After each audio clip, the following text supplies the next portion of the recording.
네, 안녕하세요. 연합인포맥스 이마람 특파원입니다. 오늘 미국 현지 시간으로 3월 17일 뉴욕 3대 지수는 급등했습니다. 3대 지수는 연중의 긴축에도 불구하고 사흘 연속 랠리를 이어가고 있는데요. 시황 같이 보겠습니다.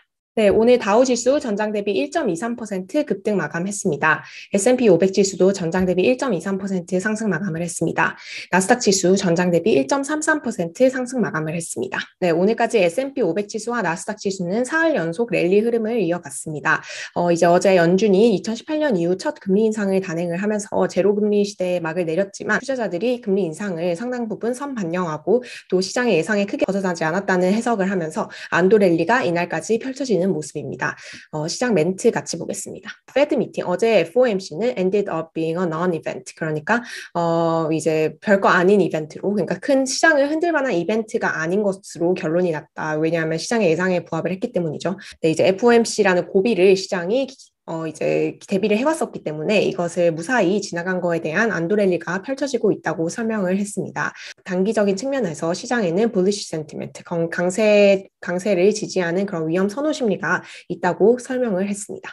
네, 또 다른 전문가입니다. 이제 투자자들이 현재 현재 주식시장이 어떤 트레이더블 바텀이라고 얘기를 했는데요. 거래할 만한 바닥에 이제 근접을 했다라는 인식을 한 것 같다라고 해석을 했습니다.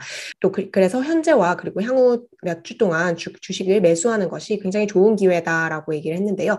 시장 전체가 repriced market, 이제 상당히 조정을 받고 프라이싱이 새로 돼 있는 시장이기 때문입니다.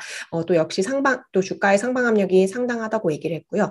지금처럼 이제 좀 매력적인 밸류에이션에 주가를 살 수 있었던 기회는 코로나 팬데믹이 시장을 크게 위축시켰던 2020년 3월 그리고 금융위기였던 2008년 이후에 가장 매력적인 밸류에이션을 보유하고 있다. 현재 주가 레벨이 이렇게 설명을 했습니다. 네, 월가의 공포지수로 불리는 12호의 변동성 지수도 이날 25선으로 떨어졌습니다. 이 지수가 이제 3월 초순에 30 중반선까지 올랐다가 이제 25선으로 크게 내려온 모습입니다. 네, 오늘 뉴욕 증시 전 영역별로 고른 상승세를 보였습니다. 모든 섹터가 상승세를 보였고요. 네, 시가총액 상위 빅테크 종목도 소폭 상승세를 보였습니다. 마이크로소프트, 애플, 알파벳 모두 소폭 강보합 수준을 보였고요. 테슬라는 3.73%, 아마존은 2.7% 상승을 했습니다. 금융주도 일제히 강세를 나타냈습니다. 오늘 유가가 이제 $100 이상으로 오르면서 에너지 관련 종목까지 상승을 하면서 전체적으로 매우 호조를 보였습니다. 네, 오늘 월스트리트 애널리스트 주요 콜인데요. 우선 이제 어제 연준이 금리 인상을 단행했죠. 금리 인상은 통상 금융주 그리고 유틸리티주에 굉장히 우호적인 여건으로 작용을 한다고 합니다. 이에 따라서 미국 투자은행이 웰스파고가 뱅크 오브 아메리카에 대한 긍정적인 투자 의견을 오늘 냈습니다. 네, 웰스파고가 뱅크 오브 아메리카를 탑픽 그러니까 굉장히 좋은 종목으로 선정을 했습니다. 비록 이제 어제 연준 FOMC에서 연준이 다소 매파적인 스탠스를 보이긴 했지만 이제 뱅크 오브 아메리카의 주가 현재 주당 순이익 EPS가 굉장히 매력적인 수준이라고 설명을 했습니다. 네, 이외에 모건 스탠리가 테슬라를 비중 확대 의견 유지를 한 것을 확인을 해줬고요. 에버코어 ISI는 넷플릭스를 중립 수준으로 유지를 했습니다. 네, 번스타인 애플에 대한 시장 수익률 중립 정도의 투자 의견을 냈습니다. 네, 파이퍼 샌들러가 코인베이스의 비중 확대 의견을 냈고요. 네, 뱅크 오브 아메리카는 아메리칸 익스프레스 신용카드 회사에 대해서 매수 의견을 유지를 했습니다. 네, 코에는 이제 미국 멕시칸 체인푸드인 치폴레에 대해서도 탑픽으로 선정을 했고요. 이외에 나이키와 맥도날드 등 월가에서 우호적인 투자 의견을 유지를 했습니다. 유명한 애널리스트죠. JP모건 시장의 대표적인 강세론자 마르코 콜라보니크가 오늘 또 이제 투자자들에게 서한을 보냈습니다. 다시 이제 포트폴리오에 리스크를 더할 때다라고 얘기를 했습니다. 이제 지정학적 리스크, 즉 우크라이나 전쟁과 관련된 지정학적 리스크는 향후 몇 주 안에 start to subside, 이제 줄어들 것이다라고 얘기를 했습니다. 그리고 이제 버블 섹터, 이제 고성장 IT주 관련이겠죠. 이 영역에서의 조정 국면 역시 끝났다라고 얘기를 했습니다. 이제 시장은 어떤 터닝 포인트, 이제 계속해서 조정을 받았던 주가가 다시 강세로 돌아가는 터닝 포인트를 이제 조만간 예측을 할 수 있을 것이다라고 얘기했고요. 그래서 현재 JP모건은 지금 많은 영역에서 리스크를 더하는 것이 적절한 시점이라고 생각한다라고 얘기를 했습니다. 네, 올해 들어서 S&P 500 지수 정말 큰 조정을 받았죠. 이제 나스닥 지수는 약세장에도 진입하는 등 3대 지수가 굉장히 가파른 하락세를 보이긴 했습니다. 네, 하지만 뭐 여전히 이제 논쟁은 있는데요. JP 모건이 계속해서 이렇게 시장에 강세 의견을 내고 있는 반면 골드만삭스는 이제 좀 반대되는 의견을 냈습니다. 월가의 가장 크고 대표적인 투자은행 두 곳이 이제 조금 상반된 의견을 낸 것인데요. 네, 골드만삭스 수석 전략가가 현재 이제 스태그플레이션, 세계 경제가 물가 상승을 동반한 경기 침체인 스태그플레이션에 빠졌다고 얘기를 했고 또 시장에 이것이 부정적인 함의를 미칠 수 있다라고 얘기를 했습니다. 스태그플레이션 때문에 자산에 있어서 저점 매수를 하기 어려운 환경이라고 얘기를 했습니다. 네, 그러면서 이제 JP모건 러시아와 우크라이나 관련 지정학적 갈등이 이제 수주 안에 해소될 것이라고 주장한 JP모건과는 반대된 의견을 냈는데요. 지금 현재 계속해서 우리가 다 희망을 하고 있지만 모든 것이 해결되길 희망을 하고 있지만 거기는 별로 이제 진전이 없는 상황이다라고 얘기를 했고 그렇기 때문에 시장에서 어떤 스테빌라이제이션, 안정을 기대하기는 어려운 상황이다라고 얘기를 했습니다. 또 현재 지금 유가와 주식시장이 역의 관계를 형성하고 있다고 지적을 했는데요. 만약에 전쟁이 계속될 경우 브렌트 유가 다시 $135대로 치솟을 수 있다라고 경고를 했습니다. 네, 두 투자 의견이 정말 상반된 의견을 내고 있는데요. 네, 어느 하우스가 이제 결국 미소를 짓게 될지 정말 좀 궁금해지는 대목입니다. 네, 오늘 또 전해진 약간의 긍정적인 소식입니다. 이제 디데이로 다가왔었던, 네, 디데이가 이제 지났죠. 러시아의 디폴트 사태인데요. 네, 러시아 재무부가 어제 성명을 내고, 러시아가 이제 국채에 대한 이자를, 이제 기한 전에 지급을 했다고 밝혔습니다. 하지만 이것이 뭐 달러화로 지급을 했는지 혹은 루블화로 지급을 했는지 이런 것에 대한 조금 불확실성이 있었는데요. 앞서 이제 신용평가사 피치는 러시아가 달러화로 이자를 지급하지 않을 경우 이것은 디폴트의 요건에 해당한다고 이제 해석을 했었습니다.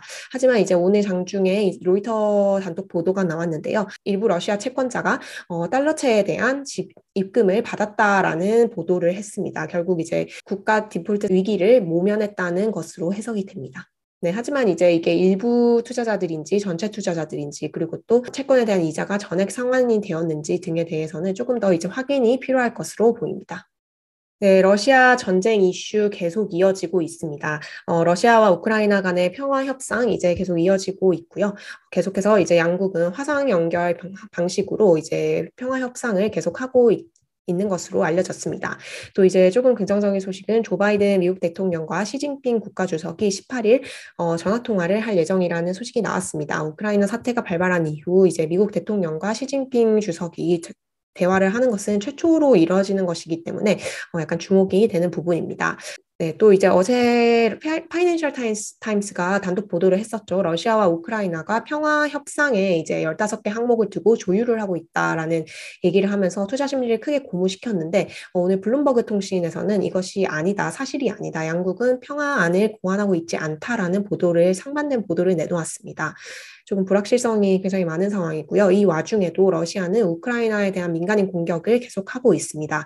우크라이나 남부의 항구 도시인 마리우폴에 추가 공격을 감행한 것으로 이제 확인이 되었고요. 러시아군이 우크라이나 북동부의 이제 하리코프 외곽의 한 마을에 있는 문화센터, 뭐 극장 이런 데를 포격을 했다고 알려졌고요. 최소 21명이 사망하고 25명의 사상자가 나왔다고 합니다.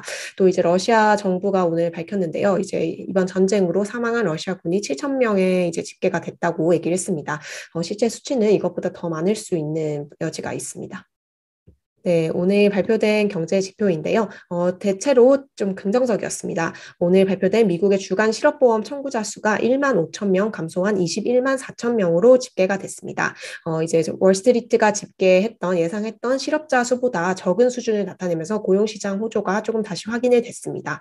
또 이제 지난 5일로 끝난 실업보험 청구자 수가 이제 141만 9천 명으로 수정이 됐는데요. 이것은 이제 1970년 2월 이후 약 50년 만에 최저 수준으로 50년 만에 고용시장이 최강세를 보인 것으로 해석을 할 수 있습니다. 네, 필라델피아 지역의 제조업 업황도 개선되는 모습을 보였습니다. 3월 필라델피아 여는 관할 지역 제조업 활동을 보여주는 필라델피아 여는 지수가 27.4로 집계가 되었는데요. 전월치인 16에서 크게 오른 셈입니다. 네, 미국의 2월 산업 생산 역시 전월 대비 0.5% 증가한 것으로 집계가 됐습니다. 직전 월에 기록했었던 1.4% 증가보다는 둔화를 했었지만 시장의 예상치에는 대체로 부합을 했습니다. 미국의 2월 신규 주택 착공 실적 또한 대폭 호조를 보였습니다. 미국의 2월 신규 주택 착공 실적이 전월 대비 6.8% 증가하면서 2006년 이후 가장 빠른 개선세를 보였습니다. 네, 시장은 이제 연준의 금리 인상에도 불구하고 계속해서 랠리 흐름을 이어가고 있습니다. 시장이 항상 똑같은 재료를 이제 똑같이 해석하지 않는다라는 방증인 것 같은데요. 이제 제가 아는 트레이더 분이 저에게 해줬던 말인데, 항상 시장은 어떻게 예측하려고 하는 것이 아니라, 그것에 어떻게 대응하는 것이 어떨 때는 더 중요할 때도 있다라고 한 말이 생각이 납니다.